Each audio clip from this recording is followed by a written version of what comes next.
Merhaba.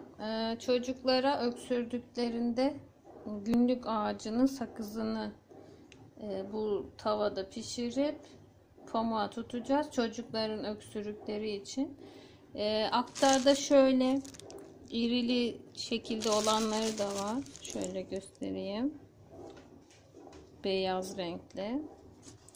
Başka bir aldığım aktarda daha şöyle küçük taneli olanları da var.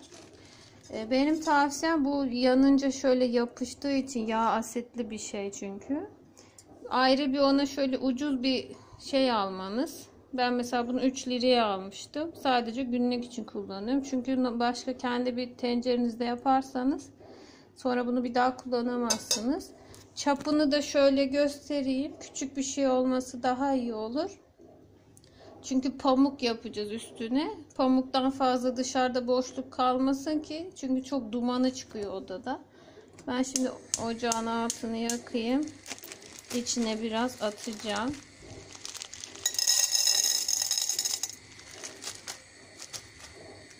Bir de şu iri olandan bir iki tane atacağım. Şimdi bunlar yanmaya başlayacak ve dumanları çıkacak.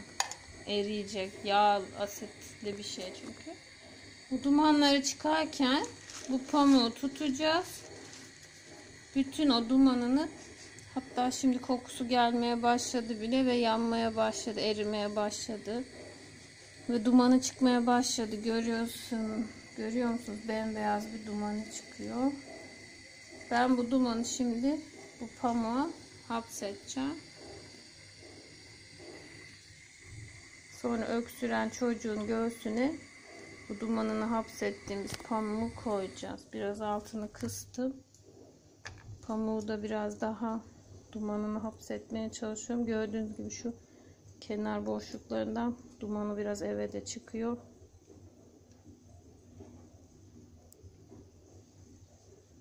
Dumanını bunu pamuğa hapsedeceğim. Sonra bu pamuğu öksüren kendi göğsünüzde olan çocuğunuzun göğsüne de koyacaksınız.